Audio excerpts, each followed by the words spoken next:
My dad owns a 1970 Challenger RT convertible with the 383 automatic from the factory. Now he has since put a 440 in it and a mystery torque converter that we have figured out is way too loose. It's just not optimal for what the driving conditions are for this car.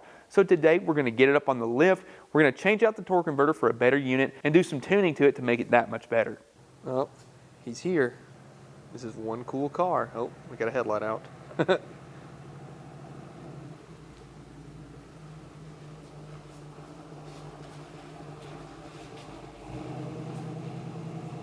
Hear how loose that converter is? Just to pull up in here.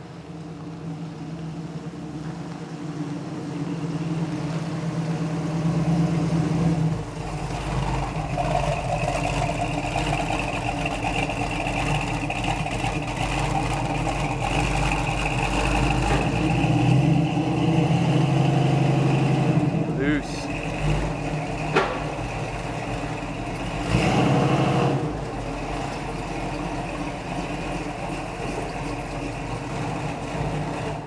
How did it drive?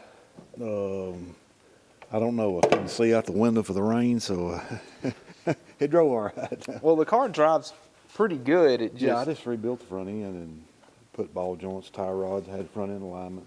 But we're combating a few different things here. We've got a 323 gear, a 28-inch tall tire, a mild cam, pretty low compression out of an RV motor, right? Yeah. So it's really built to be a driver. Do you even know what converter it is? No, I don't. I can't remember. It's been so long. I mean, this car's been together how long? It's been a while. It's been a long time. So the torque converter, it was a mystery converter, and it's just really too loose for the setup. Yeah, and the tires might need to be smaller. Well, I think with that converter you're going to put it in, I think that's going to help a lot. And also, I didn't bring it. I forgot it. Well, we can go back and get it. It's fine. So this car has been a driver, but it just makes it a little bit difficult to enjoy. Like, the thing is, you don't even hear it shift. It's what they call it a CVT transmission. It goes to 1 RPM. It stays at that RPM, and then it just shifts through the gears. We've known it's been a loose converter for a long time. It's a cool old car. Oh yeah, it just needs a little loving. I mean, and it's a real RT Challenger. One of 900 and something actually made in 70. See, in 71 they didn't make a RT convertible. They dropped the name for insurance purposes. So really the only RT convertibles, Hemi or Big Block or 6-pack or anything, was 70. It's supposed to have a white stripe with tan interior. As you can see, the dash is still original, but when I first found the car or seen the car, it still had the stripe on it. And it still had this the tan interior, everything, yeah. right? A friend of mine, an older gentleman that bought it, he started taking it apart, and the first thing he did was scrape the stripe off and took the interior. But you can see the brown dash. Yeah, because that stripe's still on the door, ain't it? Yeah, there it is. Yeah, I've threatened to put it back, but a lot of it's original paint. It's obviously a scruffy old car, but it took me many years I kept telling him I'd like to have it, and then one day he walked in, and it seemed like it took 12 or 15 years to actually get him interested in buying it or selling it. And when you bought it, it did not have the original engine in it, but it ran. But it does have the original transmission, right? Yeah, matching numbers, transmission. The original engine, I think, threw a rod somewhere. Because it's a factory 383 HP. 383 HP, yeah. Automatic 323 gear. One of the weird things is TX9 black. Many of these cars Mopars wasn't black. You know, they claim that's a pretty rare color. Yeah. And to have brown interior it's very with weird. A white top and white stripe. Oh yeah. Yeah, so black, white stripe, tan interior, white top originally. Yeah, and that's what it originally came with. You just put the black top on it because it came with it, Well, right? yeah, he had bought a black top and had it in boxes, and of course I was faced with a dilemma, spending a lot of money to restore it or just put it back together where I could drive it, and that's what I did.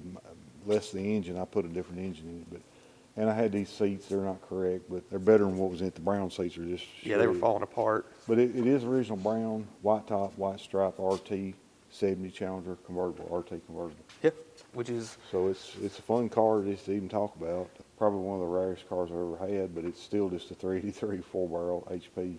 Because if you take and add all these options to it, it more than likely is very close to a one-of-one car. Yeah, I've never looked into that. Don't know how. Anybody got any information? That'd be good. But with the color combination, I've never seen a brown interior, white top, black car Yeah. with a white stripes. It's almost like it got to the end of the assembly line, and this is what we got, boys. We're putting this one together. Right. I don't know if somebody had to order it black because they didn't just really make black cars, I don't think. But anyway, it's a cool little car, mostly original paint. It's a cool little car. It deserves a good restoration one day, but right now I'm more concerned with getting where we can drive it. Yeah, it's a car that torque converter kind of made it a little bit unfriendly to drive. Well, and I hadn't worried about it for years because it threw out a lower control arm bushing. On these Mopars, when the lower control arm goes out, the wheel just throws out. I parked it. I just crank it up and move it around. But I got all the front end completely built with new joints and everything, bushings, and got it back together and got the alignment done. And so now it's time to dress. It runs, it shifts, but it could be better. And we did a little tuning on it because the carburetor ain't had no screws turned on it in 18 years. See, since you put it together, I think. It's been a long time. Because we were having trouble with the distributor a few years ago, weren't we? I don't remember if it's condenser went out on it or what. Gapped the points, we replaced them, and something happened to them, and I think we finally figured out it was something. It was one of those two things, but I don't remember what we discovered. Low compression, 440 mid-70s cast crank. Because it had a 71 383 HP. Yeah, and in I it, still right? got it, and I'd like to put a 383 back together for it, even though I don't have the right engine. But This is just what you had laying around. yeah, it was there, and it was there, and it ran, so why not?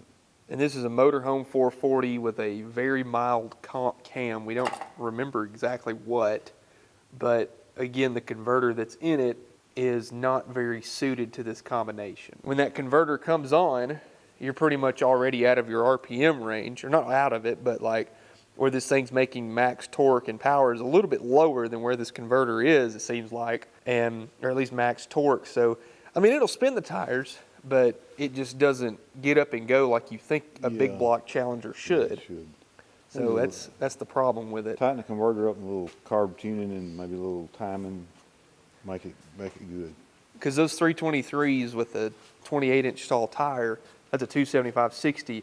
It looks great and it drives great, but you just can't climb a hill without really having to get after it. Really, I should probably put a 255 on it or something. Well, I think it looks tough, but I think this converter is going to help us a lot. I do too. I think it will. But I was in a situation where I've got to go forward and take it on a part and put it on a rotisserie and pay somebody to do a lot of work to it paint-wise, and it wasn't in the budget at that time.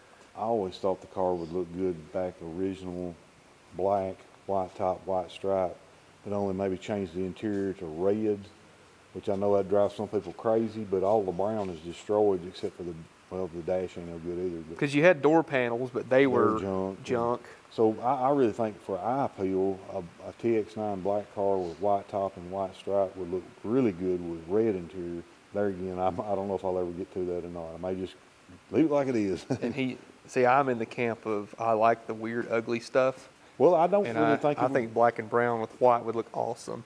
I don't think it really probably does. It would look good if it was all freshened up and new. You're right. Of course, anything, if you change the color of the interior, that's something that ain't really deviating the car. You could change it back. But yeah, I think the brown would look good when it was new. I'm sure they didn't have no trouble finding it in the parking lot. No, not at all. Especially with the top down. I'm sure it stuck out. Because this thing even has what was the option with the rear glass being real or versus like plastic? I do not know. The top was in shreds when I got it. Because you had another. He purchased the top and the solid glass window, all from like year one back in the 90s. And when I opened the box up, it had just been folded up so long, I didn't ever think all the wrinkles was even gonna come out of it. But I had it, and I knew a guy that could put it on, and I needed to be able to keep it for just like today, driving in the rain. Of course, all the power top mechanisms not been hooked back up and fixed and repaired, but it was there. If I was going to buy a top, I would probably bought a white one back for it, of course. But you got a top, let's just put it on and use it. We know what's supposed to be there, but certain situations you got to use what you got. Yeah, you've got multiple vehicles in here. Now you got your satellite going, you got your Challenger, yeah, truck that's been blown apart for months that we're waiting on stuff for. You got a lot of stuff going on in here now. We're gonna work on pulling the transmission out of this thing, and that's gonna require getting this drive shaft out of the way. Now, this car, again, is a really fun driver. It's just, man, that torque converter is so dang loose. So I told Dad, I said, man, you don't have to worry about pulling that thing out in your shop where you don't have a lift to mess with. So you don't have to crawl on the floor. Just bring it over here and we will work on it and get this thing. It'd be a cool video, I thought. Figured you guys might enjoy seeing a pretty awesome and rare vehicle for what it is. I mean, this thing mechanically is very solid.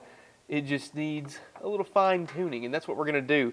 Not only are we gonna pull the torque converter and replace it, we're also gonna go ahead and try and, just check over the timing, see how the carburetor is, see if it likes. I mean, it seems to run fine, but we don't really know initial and total timing numbers. So I figured we can go ahead and check that and just see how things are looking in that realm. Good gracious. Who put these on? Me. It was me. I put U-joints in this thing years ago for Dad. So this is actually the drive shaft out of my Challenger because I wanted to be able to do like 75 and 80 on the interstate. And this drive shaft, something's wrong with it. I had it balanced. I had new U-joints put in it. And something's wrong with it to where when you get to that speed, it just vibrates the whole car. So he let me use his drive shaft because it was the same car pretty much. But I need to get him this one back. That Challenger, I forgot, but I keep forgetting it's got it, but I need to get another. I just need to put a new tube on this one, I think, and just get new end caps. Which is a shame because I spent a few $100s on this drive shaft here only for it to not be any good. Which is crazy because they balanced it for me and it still has a really severe vibration. All right, now it should slide on out of there. Come with me, please. There we are. Easy peasy. The good thing about this transmission is that Dad did have it rebuilt and it does not leak, surprisingly. So it's got all new seals in it, so everything should be good. We just need to drop it and then replace the torque converter, and that's it. I think I can figure all this out, but before I get too far, I'm gonna go ahead and take pictures of pretty much everything because this car has all sorts of linkages and stuff going on. I mean, it's got a part lockout. I mean, it's crazy. So you have to turn the key, and it's got a rod coming from the steering column going down to keep the part lockout to work. And then you get kick down levers, and then you get a shifter for the floor that you got to make sure is in the right spot. So there's a lot of moving pieces here, and I'm just going to go ahead and take a couple quick pictures just to be on the safe side so I put it all back together in the right form and fashion. There we go. Get a couple different angles here. Never hurts to take a second and get some pictures because when it comes to putting it all back together, man, whoo, it can get complicated for no reason. There we go. Should have all the pictures I need now. And all this stuff is easily put together with just like cotter pins and all that stuff. We just don't need to lose anything. And my motto is whenever you pull something apart like this, always, and I mean always, if you have the opportunity to do it, put it right back where it came from. Just keep it simple. Don't lose anything. Put it right back where it was. I'm currently pulling out the very last bolt that holds the engine to the transmission. And once this is out, it should be ready to drop. At least I hope, unless I miss something. We have all the bell housing bolts loose or out. Cooler lines are removed. All the linkages are removed. The cross member is removed. But there's always that one thing you forget. And I did not forget the torque converter bolts this time, because I've done that before. We're just gonna make sure we do not rip the dipstick tube out. Because if we do, transmission fluid will fly everywhere. That is not what I feel like cleaning up today. Maybe tomorrow, but not today. Calm down, buddy. Whoa, a little fast. I had to remove the exhaust pipe on this side. Let me just go ahead and pop it back out. The transmission cross member wouldn't clear where the pipe goes up under it, so I had to drop this side. But I think I can do it again to clear the dipstick tube. The only thing holding it in there is an O-ring. The last thing I want to do is knock it loose. Come on down. Whoop. Cooler lines, stay in your lane, please. Wire stuck there. Got that out. Not seeing anything in the way.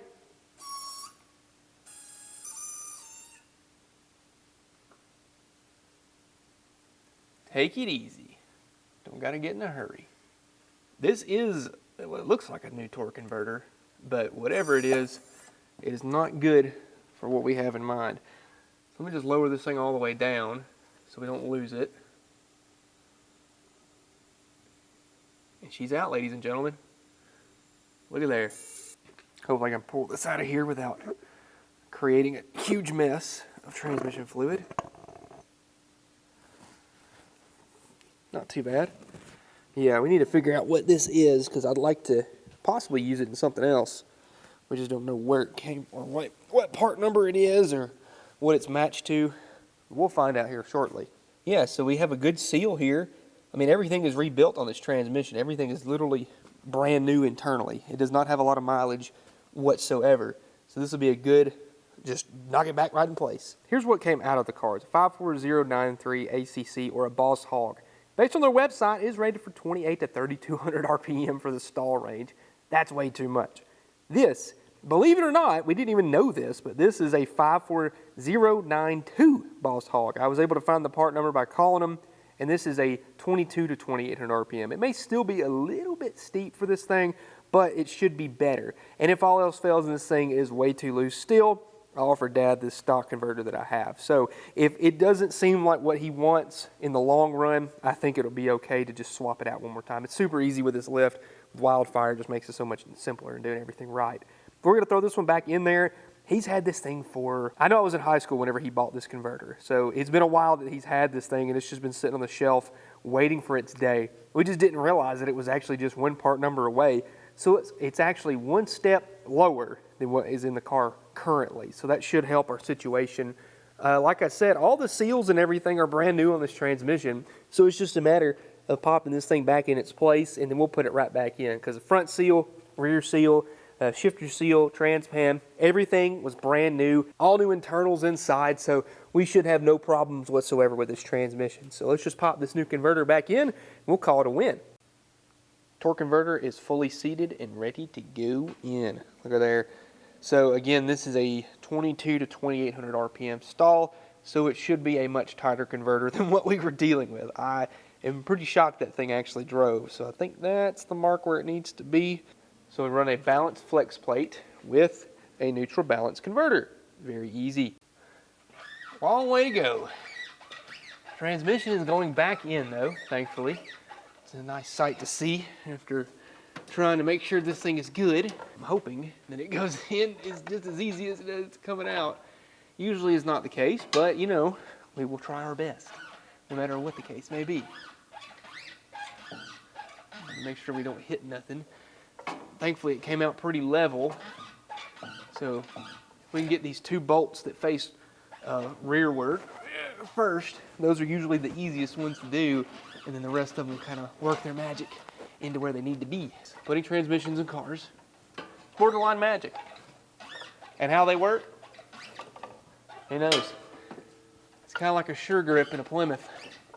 How does it work? It just does.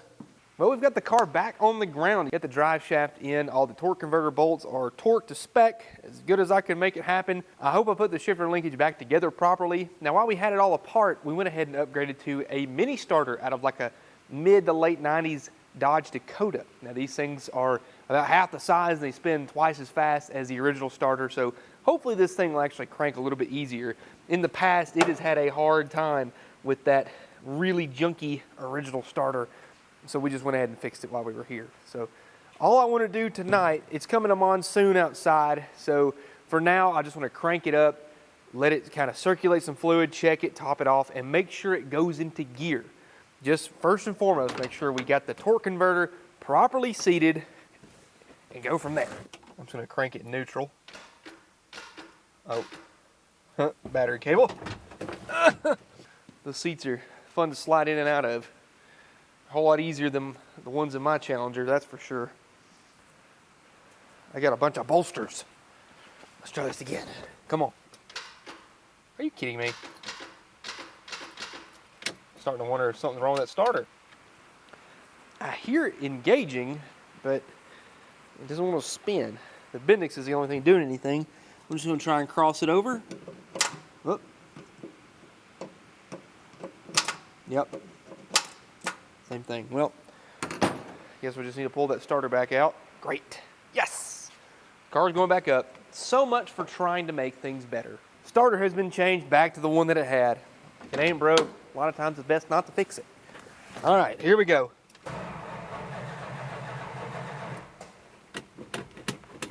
It's cold, hadn't been started in a day or two.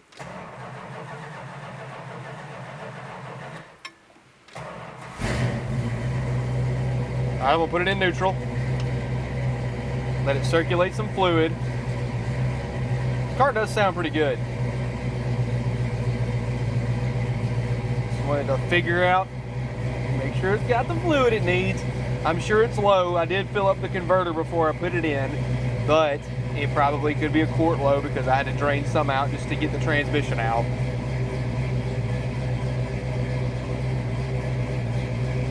All right, reverse. I felt it go down into gear. Yeah, it went down. It's definitely still low. It went forward. Look at there. Oh, yeah. That's all I needed. Yeah. All right. Woo. Man, that's the most nerve-wracking part about doing anything transmission related when it comes to an automatic. Just making sure that this thing actually will do what it's supposed to. It does move forward, it moves backwards. We will obviously check one more time for leaks and top off the fluid, but as you can hear still, we still have quite a rain shower coming through, so I'm just gonna hang out and let this thing pass. We'll drive it here shortly and then see how much better is the car manner-wise, because it's gotta be much better than what it was. I can already tell a difference. Like before, when you put that thing into gear, it would just sit there. It would do anything. You're like, oh, am I in gear? But now you can, and that's a plus. Well, we are under the car one more time because we wanted to go ahead and change the oil in it. Dad just said, hey, while you're here, could you do that? So Briar's gonna drain it for us real quick. And we've got a Mopar filter. You got nothing but the good stuff. Is it on there good? Somebody torqued it. Yeah, well, that would be Dad. Oh boy, that's on there, ain't it? You're shaking the whole car. Jeez. Oh, I got it. Wow, that was on there. Or did I? Oh yeah, I did. That was... You're making me wonder there. Wow. He didn't want it to come undone, that's for sure. And it sure didn't leak any. Must have put the impact to it. Watch your eyes. Oh, well. That's not a lot of oil. No. Or is it just really cold? You know what? It's just super cold. Oh, so it's thick. Yeah, he runs the thick stuff. Yeah, I knew. He's pretty good at that. He likes 2050. So that thing is going to drain for a minute. Maybe we should have cranked it up first and let it warm up. Golly. Yeah, it's probably, what, 50 degrees out here? Don't spill any. Oh, I'm going to spill it all over the floor. Guaranteed. Oh, ow. Here we go. It come off pretty easily. In comparison. To the plug? Yes. There we go. Mm. Jet black, just like we like it. It really doesn't have a lot of miles on it, but it's old oil. It has been in there for a while. Let that drain for a minute. That's going to run for a while. Yes. Then we'll fill her back up with some good old-fashioned fresh oil. We've got 5 quarts of oil and some STP additive. We're going to crank it up, back it off the lift, and then we'll check the transmission fluid and the oil level at the same time. Battery cable. I think the battery cable's loose. Do you mind helping me?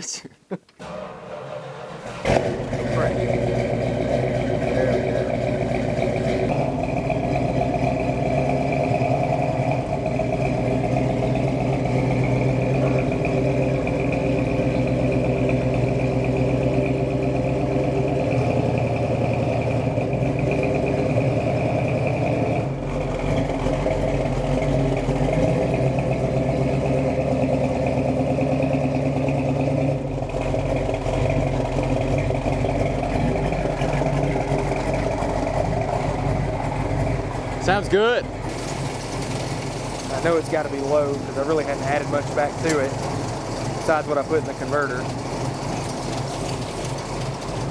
Yeah, she's about a good quart or so low. Got a little air in the system, seems like, too. Sounds good back here. Challenger exhaust tips, man, they make some crazy noises. the way that they're shaped, I love them. These are just some Flowmasters. All right, let's try it now. Added a quart to it. Still on the add, it's a little, I need another half quart. Yeah, it's still showing add. We'll do a half quart. Let me see how it does when I pull it down in gear now, because before you could definitely tell it was low. And usually whenever they do that, it's about a good 2 quarts. Oh yeah.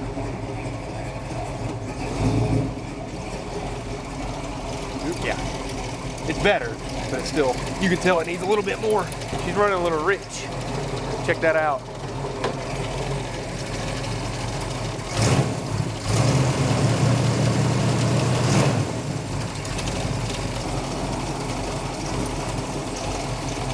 There we go, right on the full mark. Perfect. Exactly. There we go. Let me pull it down in gear and see how it likes that. Oh yeah. I mean, you can feel it go down into gear. Oh, that's, yeah. Actually, in comparison to the old one, yeah, before you would have to idle it up to make it even move. And now it likes to roll by itself. That's not normal for what it was doing before.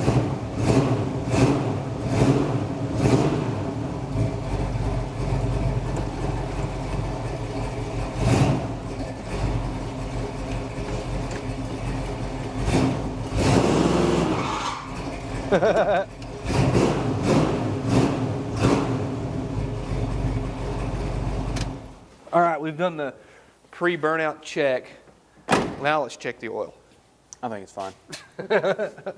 Probably. Hopefully. As long as it ain't rattling. No. Oh, it's perfect. Perfect? Perfect. I mean, that's the only thing we deal with is perfection. So there you go. All right. Well, I guess we can take it for a little spin and just see how things are working. I would like to go through the timing and, just reset the carburetor because it does run pretty rich at idle. Timing may or may not be good. We don't really know. So we're going to just do a little bit of tuning and tweaking to it. But let's take it for a rip real quick and see how much better that transmission is.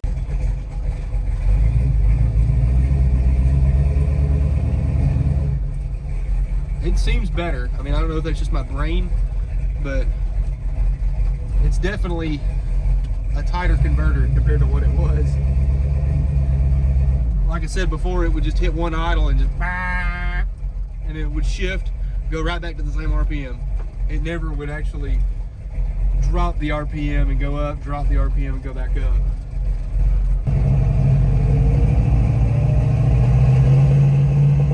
Load it up a little bit. Yeah.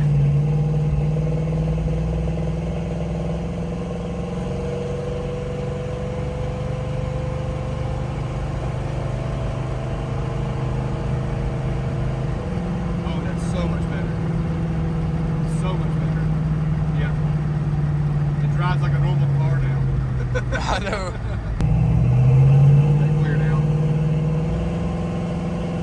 It's better now.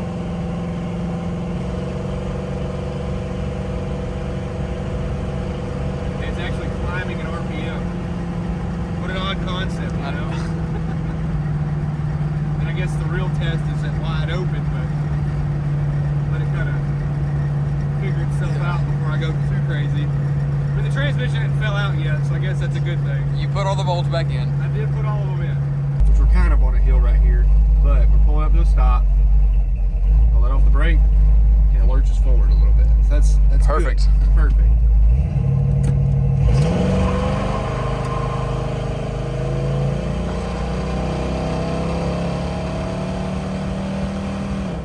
Oh, that's way better.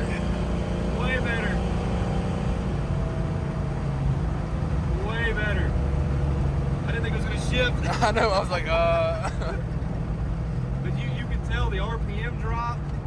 It would climb an RPM and then it dropped and then it climbed back up an RPM.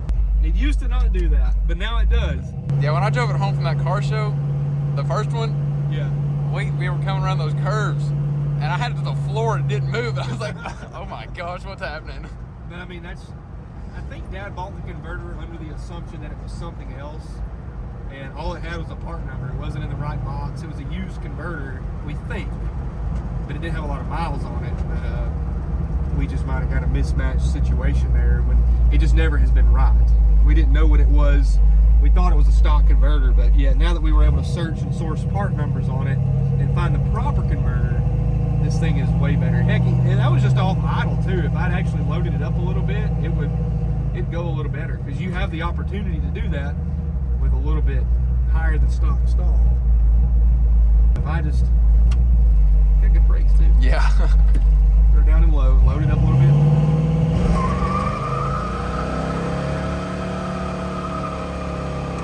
My gosh. It had that one wheel going.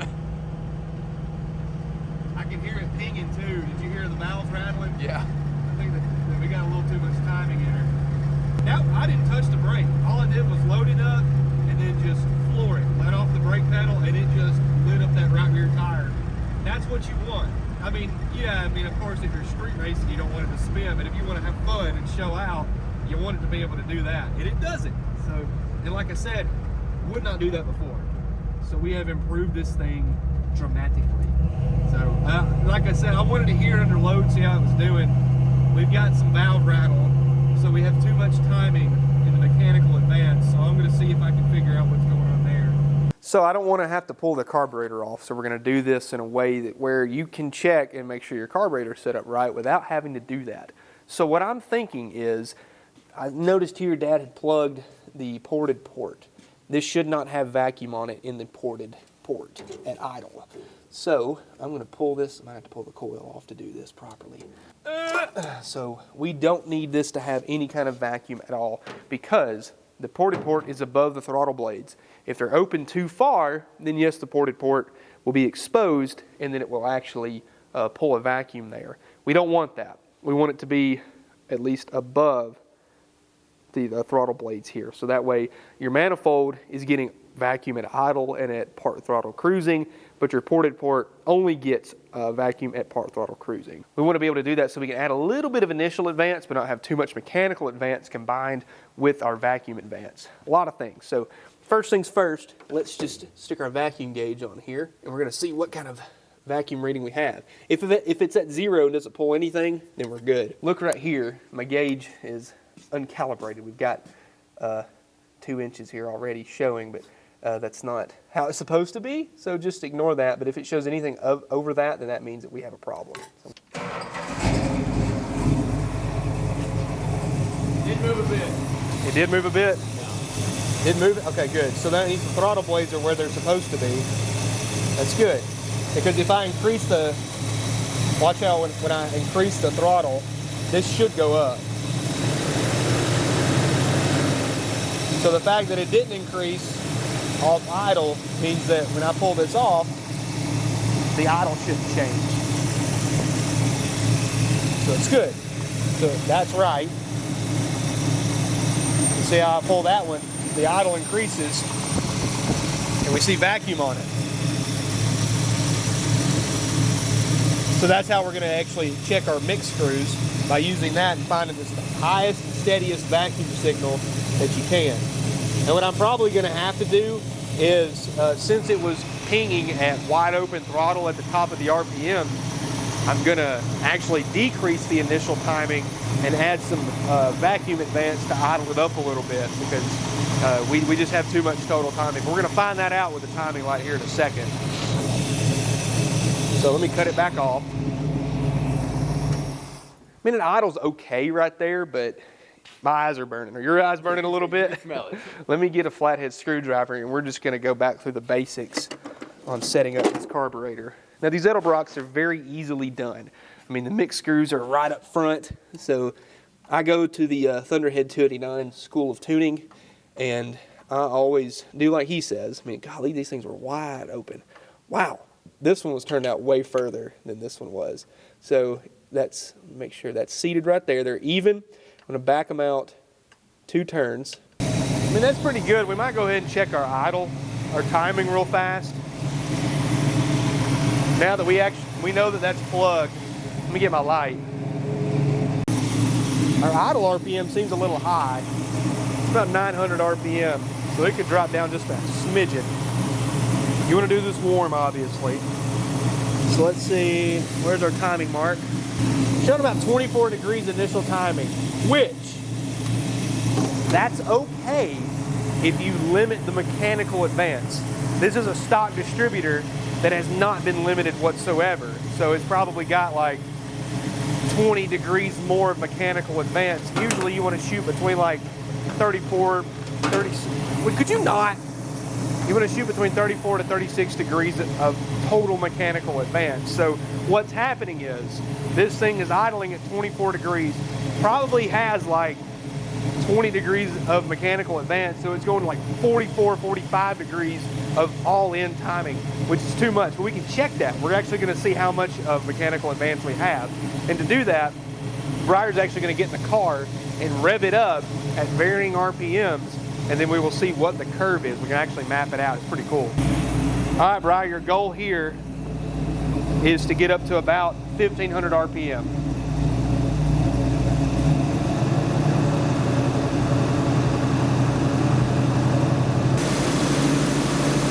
Oh yeah, we're already at almost 40 degrees.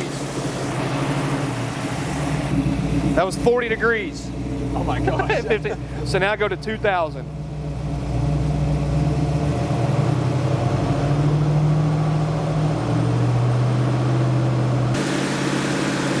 Oh, we're still at 40. All right. I think it's already at its full mechanical advance. Let's just try 2,500 real quick.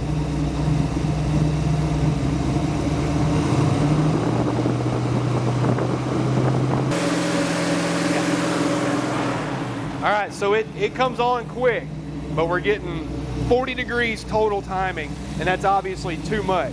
So that's good, actually. We might not have to run with our manifold vacuum because our initial timing is not far off. So if we back it off about 4 to 5 degrees, that should bring our initial idle down and get it to where it's pretty good. So go ahead and cut it off.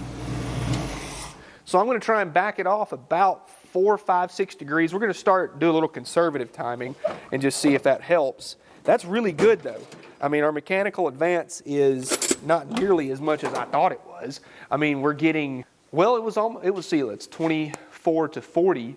That's what, 16 degrees. Mm-hmm. So it was still, I said 20, so 16 degrees of mechanical advance isn't bad, but I guess somebody put light springs in this at some point. But I'm going to loosen this distributor, and I'm just going to try and back the timing off. Let's shoot for initial timing. We'll go about 20. I think 20 degrees would be pretty good. So if you want to crank it back up. Oh, yeah, see, she's got too much timing. All right, let's set it. We're going to set our gun out. We're going to set our gun to 20 degrees. Get it right on the money. And I'm going to try and line up our mark on the balancer right at 0 because this is a dial back timing light.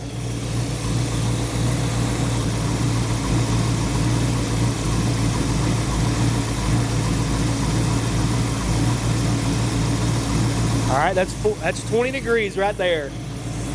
I'm going to tighten it down. And what's our idle RPM at now? Dropped it about 50 RPM really. About 830 to 850. So we might could knock the idle screw back just a hair, but pull it down in gear and see how it likes that. Still idle's good, okay. All right, so now we'll go back through and check our curve. Oh yeah, way better. Beautiful. Way better. So just that minor adjustment helped it a lot. So Briar's gonna bring it back up to 1,500 RPM.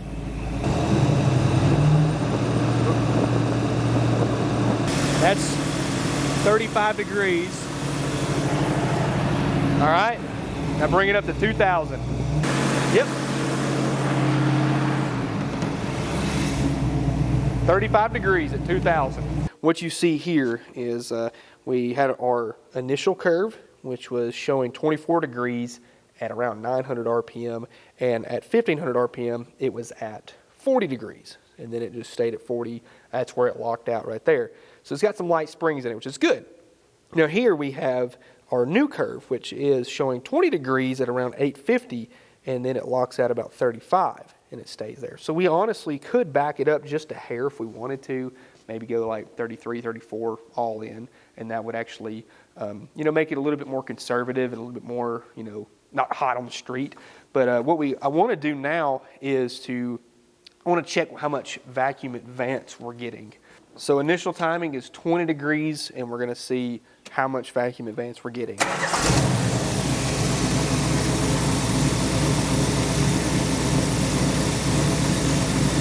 Oh man, quite a bit. Wow. About, what is that? About 18 degrees. All right. That's good. So 18 degrees of vacuum advance. So that means at part throttle cruising, we are going to see, let's see, if we're 35 all in, 53, yes. See, that's why you're here. 53. So we've got 53 degrees, which is quite a lot. It might be a little too much, but I think it'll be okay for what we're working with here.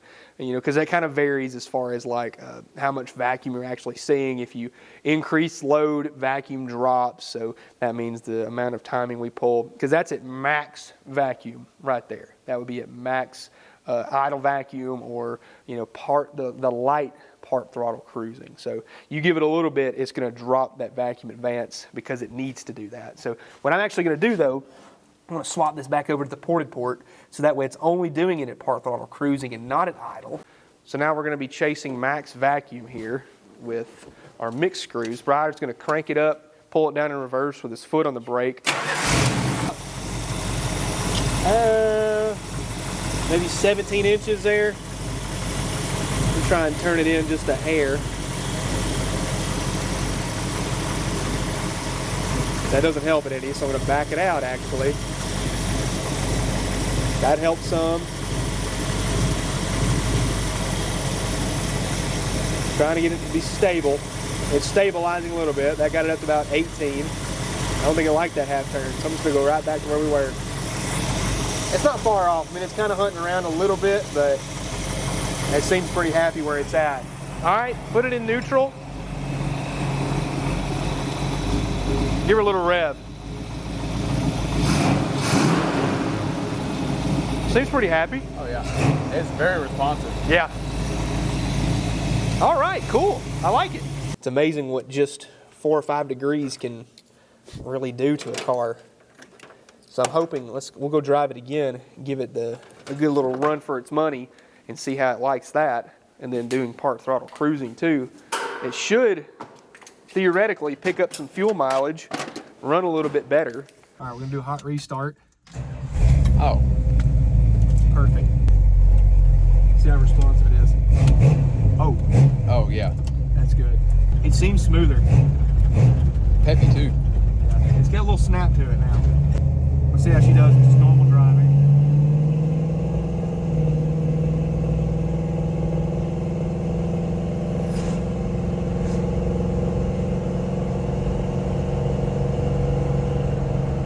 And it stretches second gear out. It does. This thing is such a good car. I mean, it's got power brakes, power steering. Everywhere else, it rides and drives. Will it downshift? Oh.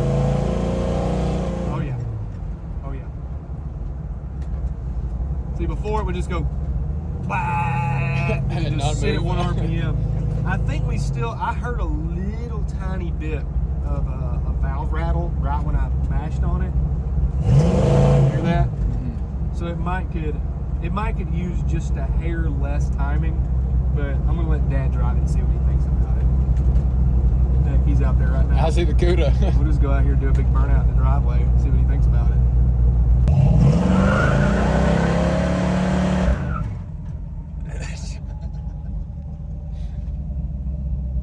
Oh my gosh.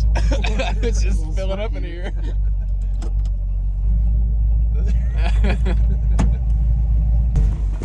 Well, I ain't never heard to do that. Sounds good. tighter it was. Yes, it's much better. You need to take it for a drive. Oh yeah. Can you tell a difference? Yeah, I can already tell the difference. Oh yeah. It's just one of those things that happened in the front end was messed up, and we just let it sit and sit and sit. Now we got it where we can drive it. It's cool. Yeah, that's way better. Way better.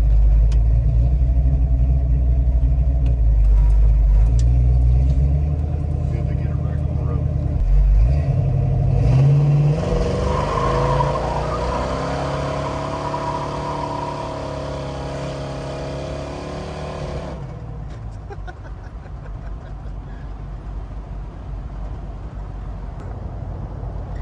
How was Never that? done that before. Did you hear it kind of rattle a little bit? I don't care. Well, I know you won't be driving it that hard all the time, but if we put a lighter spring or a heavier spring in it to kind of limit that advance a little slower, then it would help. But overall, I mean, it's a bunch better. It's like putting another motor in the car. It's not a high compression motor that's in it, but it ought to done way better. Yeah, it ought to have some torque and at least spin a tire.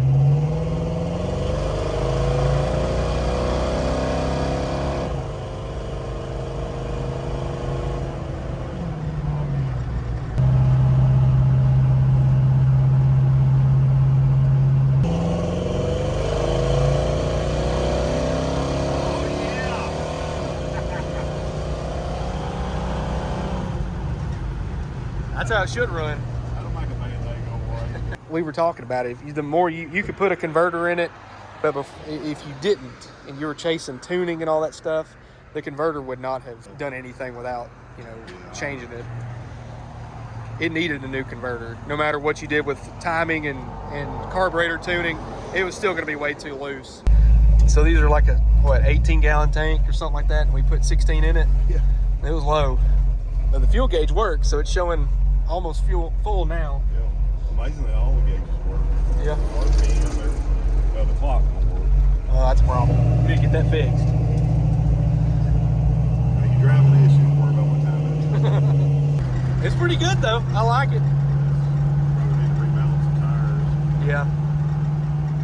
Honestly, they are. I need to go see the tires.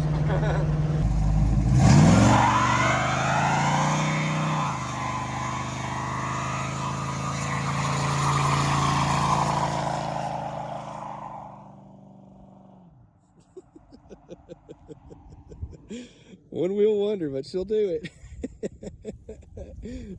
Much better now, guys. Much better.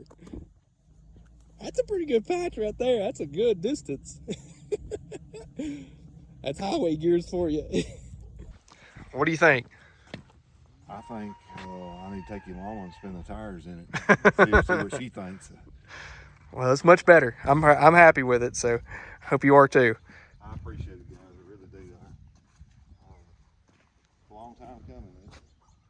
And it can only go forward from here, can't it? Oh yeah. If we get that distributor that we talked about, get one that you can actually adjust the curve on it a little bit better. This thing, it really, like I said, if it just had a little heavier spring in it, it would help a lot with that ping at just wide open right off the head. So It's a car can only get better. It's been a long time coming. It took me a long time to buy the car, and to get to this point has been a real long time. but we're here now, so there we go.